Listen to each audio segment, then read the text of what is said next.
But let's go ahead and get started with some brief introductions to everybody joining the call today. My name's Sean Maurer. I'm the Technical Director here at the Smart Energy Design Assistance Center. Joining me today are a few guest speakers. I'll let them introduce themselves. Keith, you want to go ahead and start? Just Sure. a Thank you, quick Sean. introduction. Thank you. Yeah, Keith Finley with Evapar. We are a Generac industrial generator rep for Indiana, Kentucky, Illinois, Missouri. I come with about 28 years power generation experience. And I'm here in Evansville, Indiana, representing our great state of Illinois. Katie, you want to go next? Of course. Good morning, everyone. Katie Glenn. I'm the Senior Business Development Manager for ENGIE North America. I live here in the Chicago area, and ENGIE focuses nationally on energy optimization and infrastructure improvement projects. We've been doing that for about 50 years, and delighted to be part of the call today. Thank you for inviting us. Thanks for joining. Neil? Hi, everybody. And I'm Neil Bartek, Project Director for Microgrids, also with NG, based in Dallas. And I have a small team that focuses on energy storage and microgrids across the US. Yeah, thanks for joining. It's a little bit about CDAC, who we are here. For those of you that may not be familiar with us, we are an applied research program here at the University of Illinois. We help buildings and communities in achieving energy efficiency, reducing costs, and becoming more sustainable, with our overall goal to reduce the footprint of Illinois and beyond. We do that through helping people become more energy efficient with education, research, site assessments, and advocating for a sustainable future. A little bit about the specific program today. The Public Water Infrastructure Program is a partnership with the Illinois EPA Energy Office that helps us bring no-cost energy assessments to publicly owned water and wastewater facilities. As part of the program, you'll receive a site visit from us, some initial energy benchmarking, and a comprehensive report that lists the costs of potential upgrades, estimated payback periods, and any applicable incentives and funding opportunities, which we know is what you're all here for. We also have operator continuing education like today's event.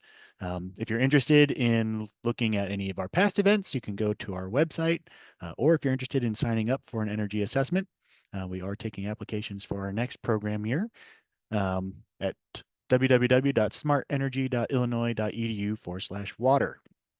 For continuing education credits, those will be provided tomorrow afternoon or the day after. Should have them before the end of the week.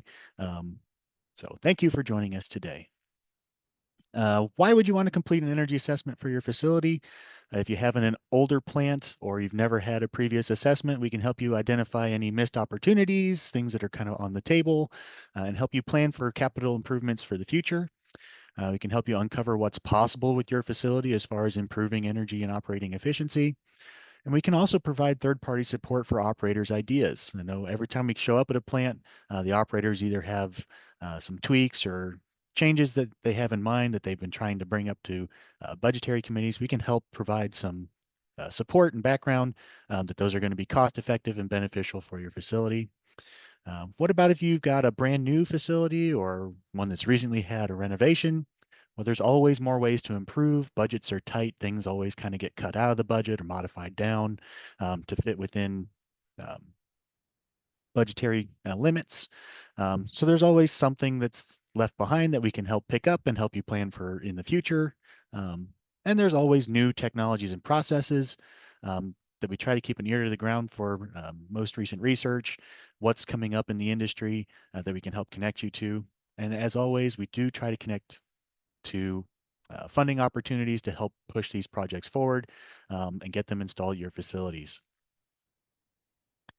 To apply for an assessment, Cassie has put a link in the chat for everybody, but you can apply at our website. You do have to be located in Illinois and be publicly owned. You do have to, with the initial application form, provides permission for us to come out on site, document your facilities, your equipment, information about the facility and your utilities.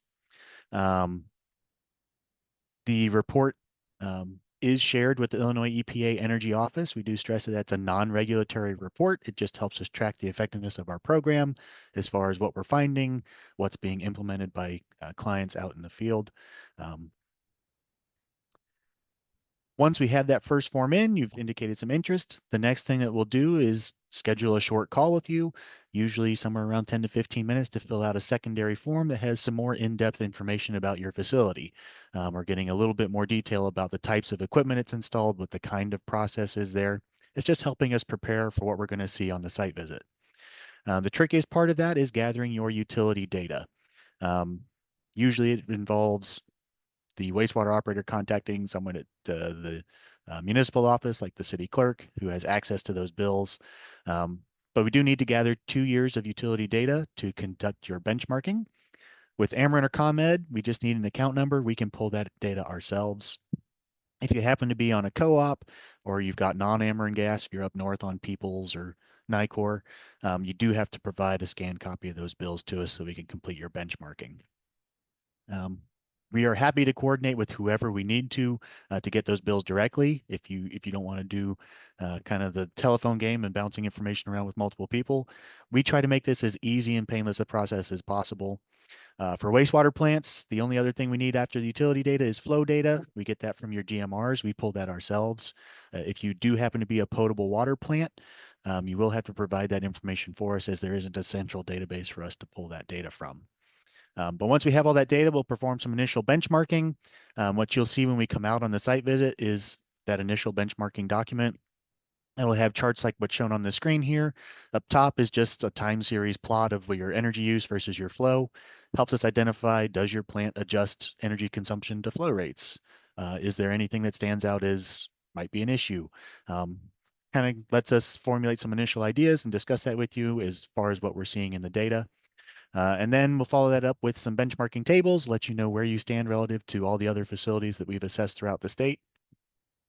So we'll give you your energy use intensity in terms of kilowatt hours per flow, and your gas use intensity if you're using gas at your site, and your cost intensity. After all that's gathered and we have all your data pulled together, we'll schedule the site visit with you. Typically, that's going to be 1 to 2.5 hours on site. For very large sites, we've gone as long as 3 hours. Depends a lot on the complexity and size of the plant, how much we have to walk around. Usually there's going to be 2 of us on site to help document conditions. Someone's taking pictures, someone's taking notes. We are going to take a lot of pictures, over 100 pictures easily, even for the smallest sites, as we're documenting motor nameplates, operating conditions, set points, anything that's going to help us calculate and estimate potential energy savings for you. We're also going to quiz you a little bit about what your experiences are with the facility. Are there any maintenance issues that need to be addressed, desired upgrades? All these things we gather help us tune the report to your specific facility's needs. To get into our topic for today on backup power, one of the things that we can kind of help do on some of our assessments is assessing your facility for what your peak power draw is. If you have all your motors hooked up, what that peak power can set what your capacity needs to be for that generator. So critical loads at a facility might be pumping, mixing, aeration, things that if they're shut off or interrupted for a certain amount of time are going to impact the treatment quality of the effluent coming out of the plant. Something that you might want to consider is, can any of that be converted to an intermittent load during an outage to help extend operating time or decrease the required capacity of a backup generation system? We can also help look at, if you already have some intermittent critical loads, is there a way to stage those loads so that they're not all coming on at the same time? Again, looking to shave down that peak power draw. Again, if you're planning for a new generator, it can limit the size of that system and help bring down your capital costs. Something else to look into is, do you have non-critical loads that don't need to be on backup power? So if you're running a wastewater plant, do you really need the lights in the office and the computer systems on? Some cases where that might be necessary, if you do have a SCADA system running your control systems, if that goes down, is that going to cause an increase in demand because of loss of control? Are things going to go to full speed? So something like that you might want to have on backup power to maintain that control that can help limit your peak power draws. Some tools that can help with a power assessment. The U.S. Army Corps of Engineers has an emergency power facility assessment tool. It's essentially a database that's a coordination between the Army Corps of Engineers and FEMA, where you can enter data on your facility to allow rapid response in emergencies. To, if you need a portable generator brought out on site or a backup generator, they can have that staged ahead of time based on that database.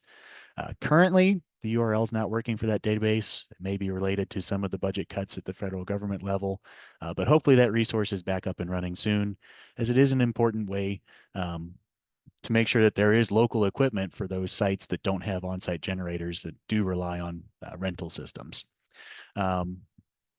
Most companies also have their own design tools. Cummins and Generac both have sizing calculators on their site where you can input information about your plant, or work with a contractor that can pull that information together for you if you're not comfortable doing that by yourself, to help optimize the sizing of your backup power system, battery storage system, whatever you're looking to install on site. So at this time, quick note about energy efficiency's impact on that backup capacity, as I touched on before. If you can reduce that peak kilowatt demand, that reduces the size of the backup generator that you need for your site. So usually those capacities, smaller generators can increment up in about 5 kilowatt size, 10 kilowatts. When you get to really large ones, you're looking at about 50 kilowatt increment. But if you can reduce that peak demand by a full increment, you can downsize a generator and reduce your rental fees or your upfront capital cost to purchase a system.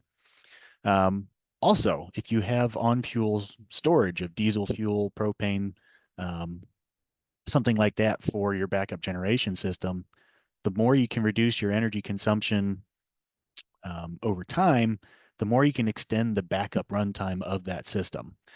So just as an example, if you've got a storage of fuel that's for 24 hours and you can get about a 20% reduction in energy consumption through energy efficiency measures, now your runtime's up to 29, 30 hours. So reducing that fuel use for the generator just extends that operating time. So that can be helpful for longer outages. So at this point, I'll turn it over to Keith. Let me give you control of the slides. Very good. Thank you, Sean. Okay, so I'll touch on just a few items that I'm going to speak on are basically regarding fuel types and what we're using for standby in our standby systems.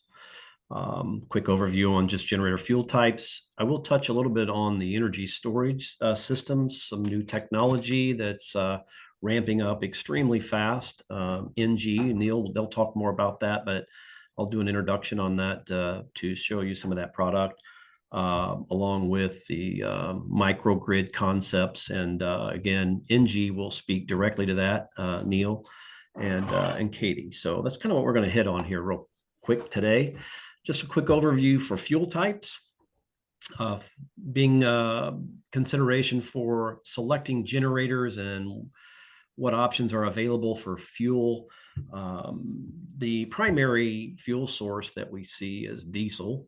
In the standby world, this is where we're looking to mitigate power outages to back our facilities up. 80% of that market in standby world is going to be standby. About 60% of that are going to be diesel units. That's one fuel type, kind of the primary, probably the most common, and mainly what you folks would probably primarily see in the wastewater world of diesel units.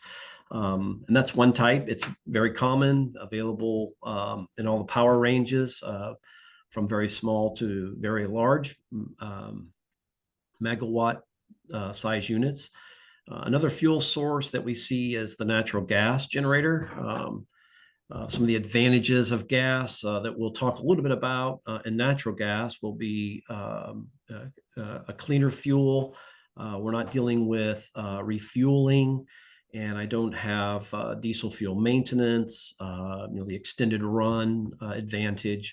So that industry is growing tremendously. And probably the last 5 years, we've seen a market increase of close to about 15% market increase over the last 5 years for natural gas applications. Just a side note there. And then the other fuel we'll see, not as common, but propane generators that we'll see for smaller units. We're limited in size. Manufacturers are on propane use, but it does afford us another source if natural gas isn't available and diesel is not an option to look at. In the smaller, below 200 kW, typically in the market, we see options for propane. That's on-site storage. It does require fuel refueling, but it is a clean fuel. But there are limitations to that. So some discussions about resiliency, relative to resiliency, kind of what we're talking about here today, regarding diesel fuel, the reliability of diesel fuel. Some of the questions that just come up in general is how much fuel is enough, and how much is too much. So in the NFPA world, we'll see standards that give us some guidelines on considering tank size.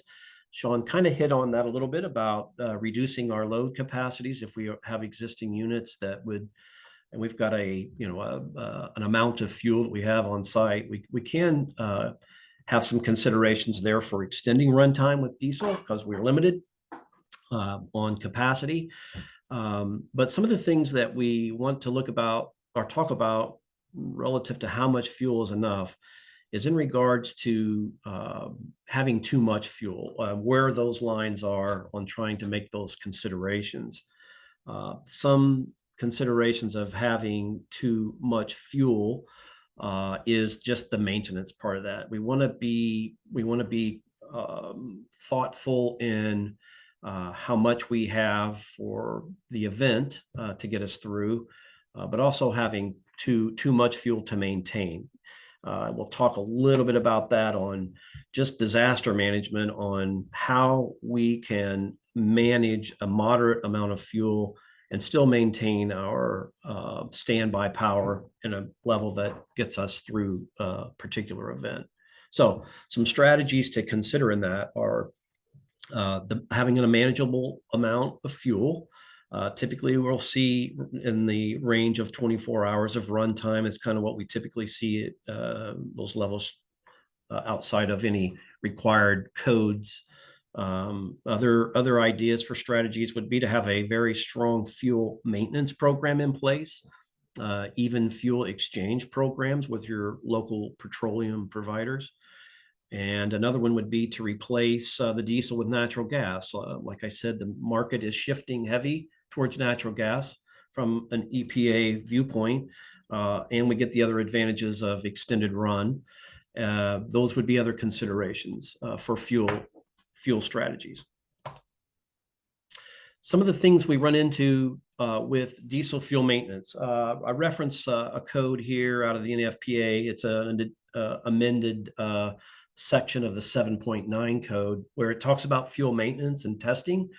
What's happening today with the ultra low sulfur fuels that are in play with our tier 2, tier 3 units on the diesel generators, the shelf life for that fuel, the ability for that fuel to maintain stability is really hard to do. So some of this referencing codes here out of the NFPA are making mention of that because of the degradation of that fuel that happens immediately.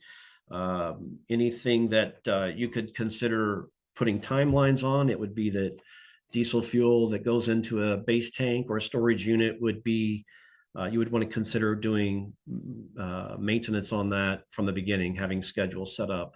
And some of the reasons that we do that is because, again, the degradation of that fuel happens very rapidly, and it comes in multiple forms of problems and things to consider in maintaining it, which is moisture with temperature variations. We develop moisture quickly. Winter months, we can get into gelling issues with the fuel.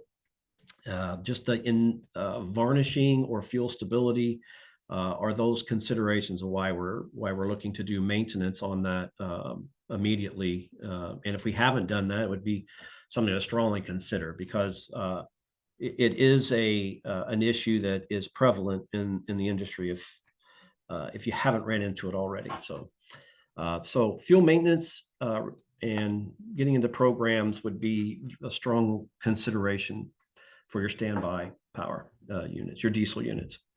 So just a quick touch on propane. Again, it's a on-site stored fuel. It is limited again on size. They're in the generator world of manufacturing of power generation. We're limited in size. We can't run these units up in the larger KW nodes, and we're typically then going to be seeing those, and that's what it's been in the industry, to diesel. But there are some options. If you look at smaller KW below 200, it is a consideration. It does give some advantages if you wanted to stay away from diesel. You didn't have natural gas available. This would be a consideration for. Mainly, you're going to see this for just emergency standby applications.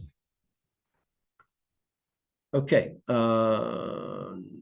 so some discussions about natural gas, and what we're seeing in the industry, and some considerations for this call to talk about fuel and resiliency, and where some of the opportunities are in the market for considering natural gas as an option. You can see that we have advantages if you look at just from a standby viewpoint, where the slide there at the top left is talking about the diesel standby options comparable to gas for just emergency standby. But other things that we can do with gas, and the consideration that starts to make the offset or our return on investment make a difference, is the additional benefits that we can gain from doing a natural gas unit over a diesel. And so some of those options and those advantages that come into play would be options that would be behind the meter type of applications, where we're doing demand response or peak avoidance, where we've got high power consumption and usage. We can start to use that asset for some of those programs that would be available, depending on what co-op or an Ameren facility or other utility they may offer. That would be things to consider for those kinds of programs. So there's more to the gas for even grid connected, which we'll talk a little bit about later, and some of the advantages there. But that's really some of the main focuses of where we see additional advantages by using natural gas units. I'm going to touch on just a quick introduction to energy storage.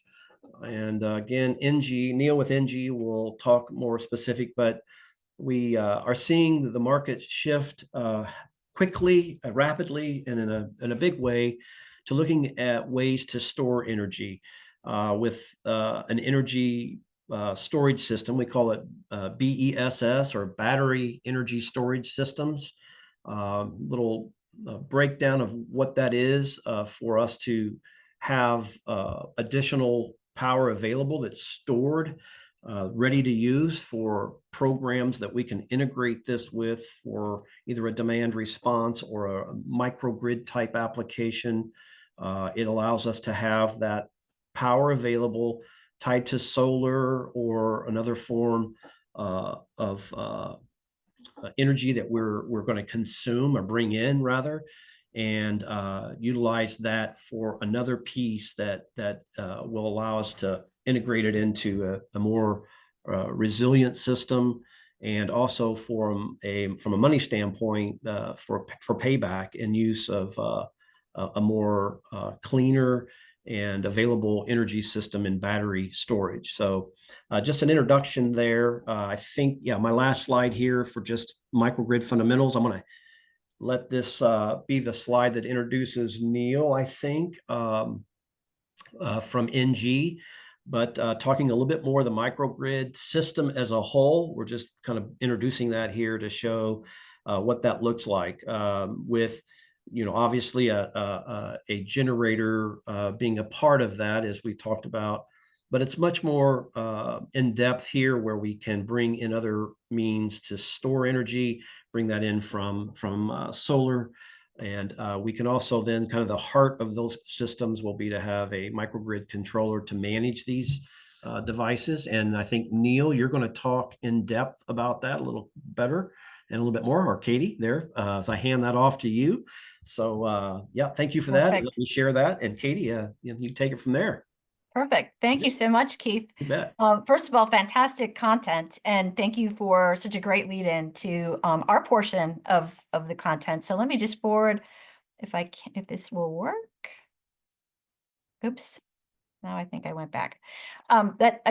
Before Neil comes on, just wanted to say thank you to CDAC for all the great content solution systems you're providing to the state of Illinois for protection of our critical water infrastructure. It's a great program, and we're honored to be a part of that today. Once again, my name is Katie Glynn. I am the Senior Business Development Manager for ENGIE North America. I base here in the greater Chicago area, and I help customers develop these infrastructure modernization and resiliency programs.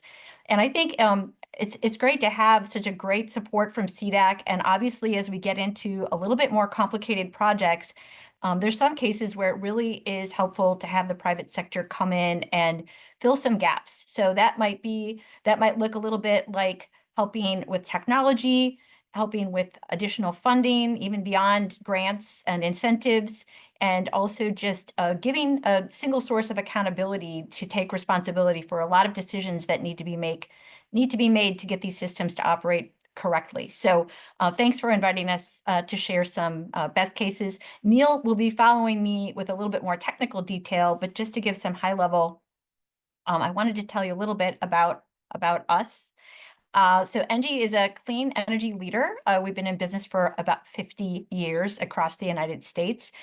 Some of the locations that we've worked with that you might be familiar with would be Broward County in Florida, West County in California, Metro Water Recovery in Denver, and then of course we've got multiple projects across the central region as well, and looking to even expand more on those. We are very heavily involved in wastewater. And that's probably the key point to this discussion is if you're going to implement a microgrid for resiliency, it's really important to have partners that truly understand the critical operations of all of the equipment. And mostly that is because there's a sequence of operations that needs to be understood and managed as the system goes off the grid and then would come back on the grid. And that's critical that that gets managed correctly. It's also really important that you're working with partners who understand the interoperability of all the pieces of equipment. So those are the types of things that we understand at a very deep level, which gives us a great position to be able to advise on how to set up a microgrid in support of both energy cost savings as well as energy resilience. The way that we approach it, we are very locally focused. We love to work with local providers and bring as much of the jobs as possible to keep those local. We're very much in favor of local economic development. So if you have engineers and your own team, we really like to work with them. And we provide a single source of accountability over the entire project. That can be really helpful in reducing risk and burden for you. CDAC provides some really incredible resources, but as the projects get more complex, you might have a certain comfort level with having somebody come in from the outside to give a second look at all this, at sizing of things, organizing how everything's put together. And that's something that we enjoy doing. If by chance someone on this call is either not in Illinois or not publicly owned as CDEC does, we do a no-cost assessment. So if that's something that's interesting to you, and it's not available from CDEC, that's something that we can provide as well. So again, the goal is to have a partner who can really help be a second set of eyes on all these technical advancements in securing our water resources. One last point to make, and this is a slide from a third party. This is a study done by the Construction Research Institute. In taking on these larger cost projects, it can be helpful to look at not only the technology that you're installing, but how you're procuring it. One of the ways that you can consider that's really taking off in Illinois is the design build process, which allows you to have more control over the quality of the project. But as this slide demonstrates, it's actually been proven to be faster and more cost effective than, say, just a low bid approach. We can integrate grants, incentives, and tax rebates into a design build project. And the great thing about that is you can go back to your constituents and say, we've done everything we possibly can to retrieve all available monies to pay for this, to limit the risk and the burden on the taxpayer. So it's a cool thing to do. I'm excited about optimizing and bringing more resilience to our critical water infrastructure. So I'll turn it over to Neil now to go more into the technical side of how we put microgrid projects together. Neil? Cool. Thanks, Katie. Hi again, everybody. I'm, as mentioned earlier, trying to get my controls to work. Here we go. So I'm Neil Bartek, NG's project director for microgrids. I've been with NG now for 8 years and lead a team of experts that support our energy storage and microgrid efforts across the US. Before coming here, I've more than 25 years of experience in the energy industry, including 18 years at a California IOU, where I led their R&D and smart grid implementation programs. So today I'll figure this out before we get done here. So what is energy resilience? I find this is typically a good place to start a discussion to make sure we are all on the same page. We like to refer back to this definition from the US Department of Defense, and they define energy resilience as the ability to anticipate, prepare for, and adapt to utility disruptions and changing environmental conditions, and to withstand, respond to, and recover rapidly from utility disruptions while continuing normal operations. Sounds easy, right? So what is driving this? So I've spent most of my career thinking about resiliency and implementing projects to provide it. But why are we discussing it here on this webinar, and why is it important to you? So as a society, we continue to become more and more reliant upon a safe, clean, and reliable source of electricity.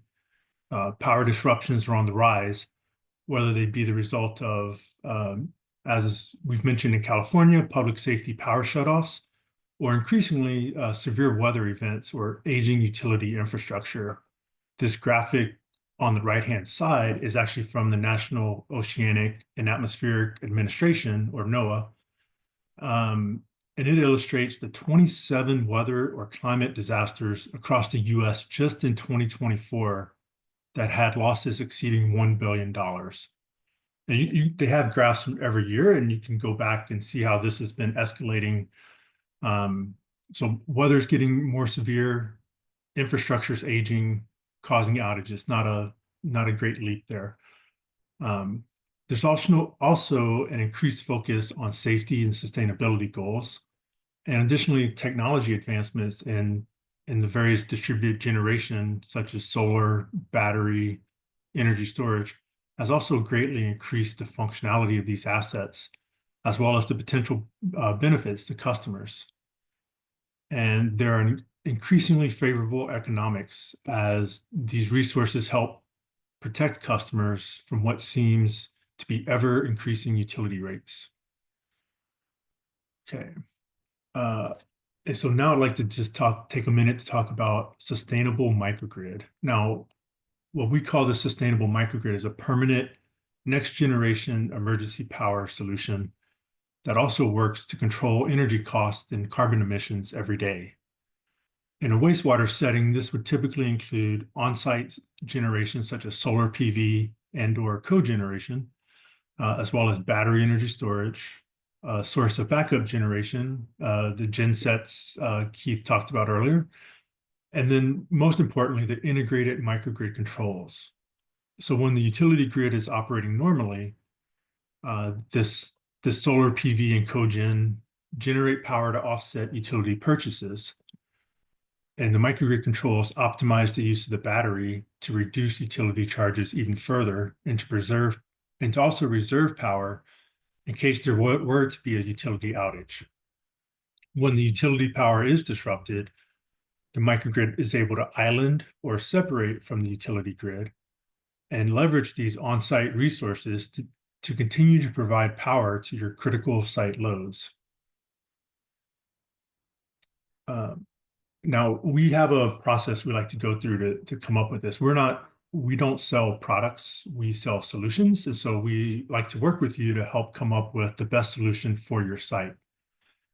And it's really kind of walking through these different stages. We really have to understand what your values are and the current state of your facility. Have you just put in new backup generation that you want to leverage? Do you have an old biogas system that needs to be refreshed or something, or do you have excess biogas? And then we go to the market to look for the available technology options, and we're able to put these different factors together to create an optimal solution for your site.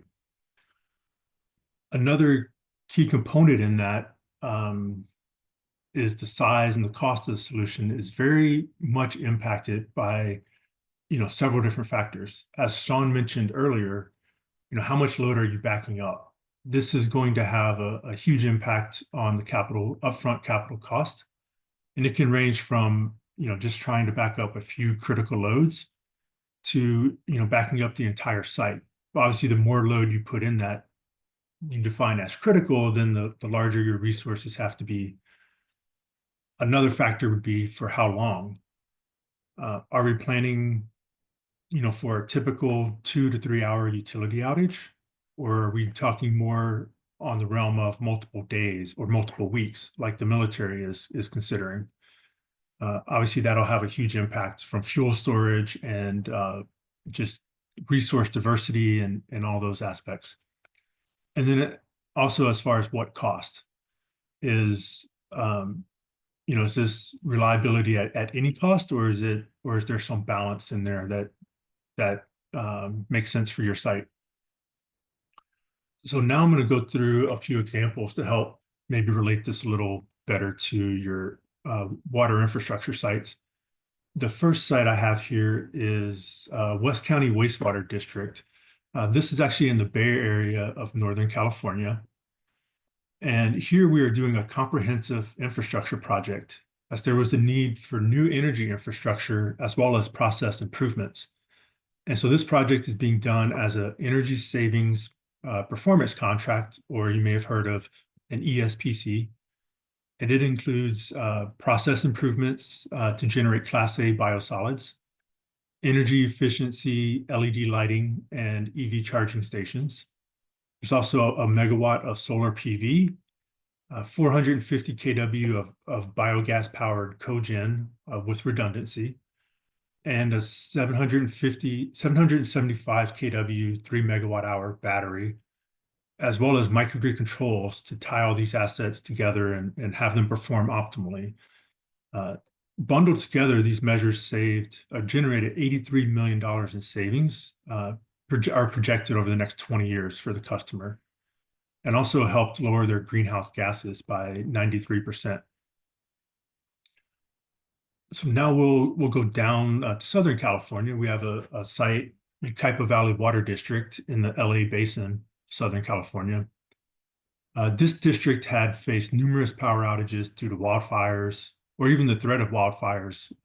In Southern California is the the threat of a wildfire is a determination to turn off power. And so they were facing multiple outages.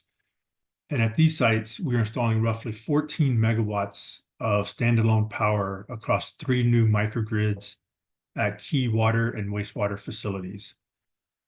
These microgrids include a total of 7.5 megawatts of solar, 3 megawatts, 13 megawatt hours of energy storage, 3.2 megawatts of that backup natural gas generation that Keith mentioned earlier, and as well as the microgrid controls to tie all these assets together. Interesting piece of this one is this is actually being done under a 28-year fixed power purchase agreement. So no upfront cost for the customer. We will own, operate, and maintain it, and then send them monthly bills for the electricity they consume. And Ukaipa expects to see 82 million in savings over the lifetime of this project. And just Katie had to mention about getting incentives as well. So this project was also a beneficiary of nearly $7 million in incentives from California has a self-generation incentive program that we were able to leverage for the customer. Now we'll move more to the mountain region here. This is Metro Water Recovery, which is in Denver. And this district, had some existing biogas infrastructure, but it was outdated and needed to be, updated, I guess. So under an energy services agreement, we financed, installed, owned, and operate 2 large gas turbines that generate electricity and hot water to be used on site. So these new turbines generate more than 35,000 megawatt hours of power annually and 30 million BTU per hour of hot water. So just another example of a different financing mechanism here. And then have one final project to share with you.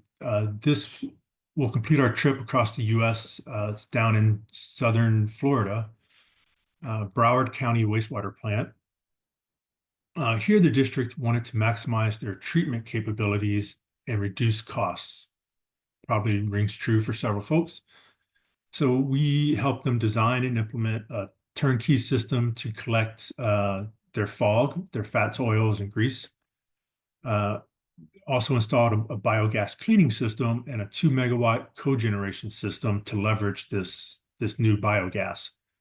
And here the district expects 26 million in guaranteed savings over 17 years. And also reduce their greenhouse gas emissions by nearly 9,000 metric tons. And that is all I've prepared for you today. I think I will hand it back to Sean.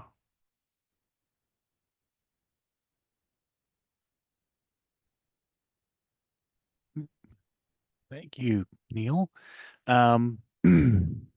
Let's see what questions we've had come into the chat here. If everyone wants to hop back on camera. Keith, I think this one can apply to you.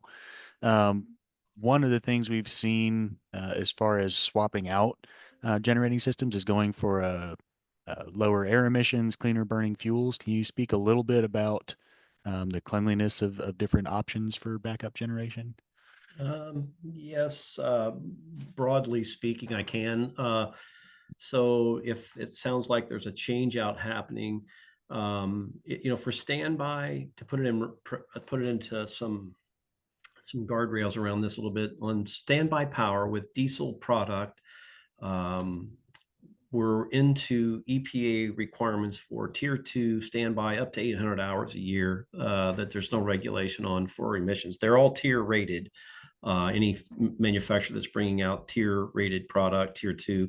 If you're looking for anything in extended run for program type use in a diesel product, there are limitations to that. That does have to be a tier 4 rated unit. And those units are limited with availability. There are some products, most manufacturers would be using that in a mobile application. So all of that's on-road used, that's trailerized would be tier 4 product. But in a standby application, it's typically not going to be tier 4 rated. So That's on the diesel side. On the gas side of things, the requirements that we have there, obviously, they're clean burning. They're not a petroleum based, they're spark ignited, and our regulations on that, where product is available to run that in program type use for EPA requirements to be met, we can use that natural gas product. So there's no limitation on run hours, would be the differentiating factor there.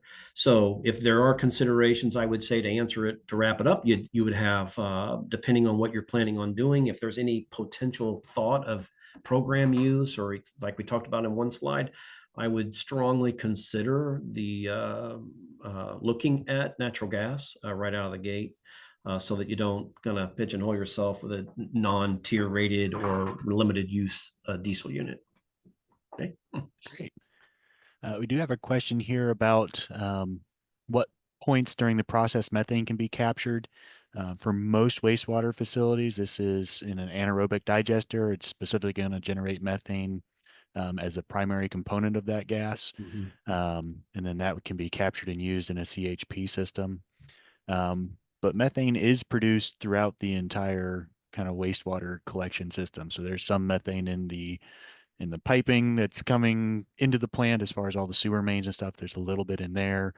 There's a little bit of methane created in the aeration process, just as bugs are digesting things. It's a byproduct that can happen, but the main point that it's captured and used is if you have an anaerobic digester, and then you can either use that generated gas just for heating that digester, and any excess gets flared off. For some of the advanced plants we've seen that are going for net zero or near net zero electric operation, they tie that into a CHP system that generates electricity, and then that waste heat off of that is used for heating the digesters and other processes on site. This kind of leads into one of my questions for Neil and Katie. One of the things we've seen here in Illinois is a lot more plants putting solar on site, but they still have traditional backup generation systems because that solar isn't islanded from the grid. It's just net meter tied in. So when the grid goes down, there's not benefiting from the solar.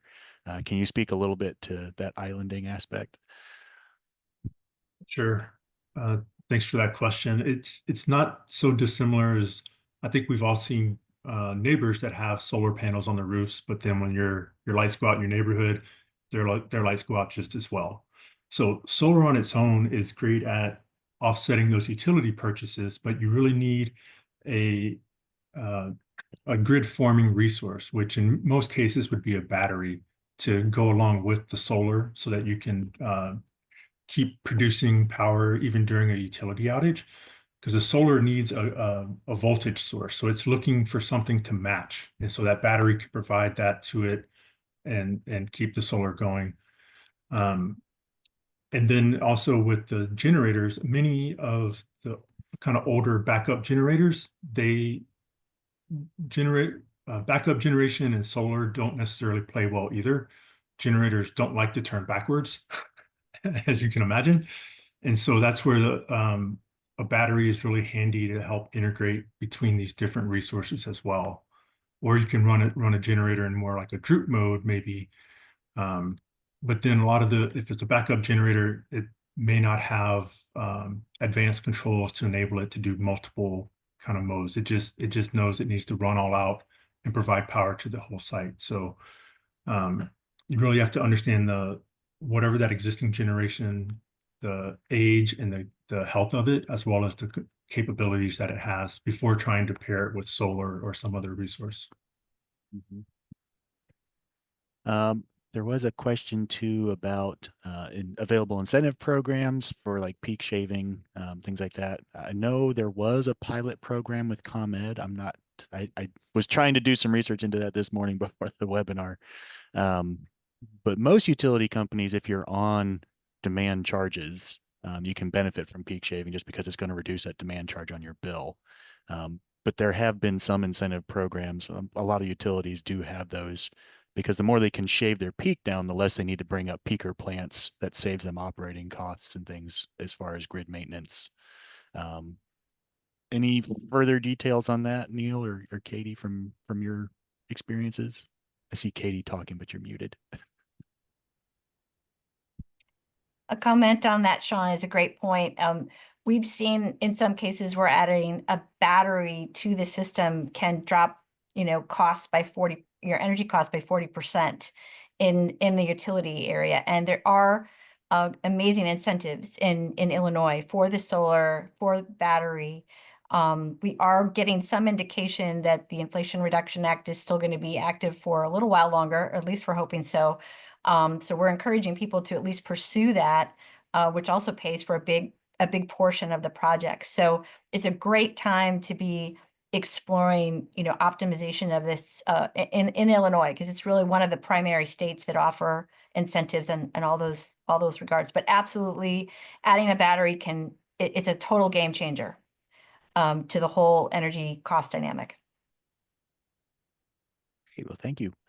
I don't see any other questions have come into the chat. If you do have follow-up questions for any of our guest speakers today, contact information is on the slide here.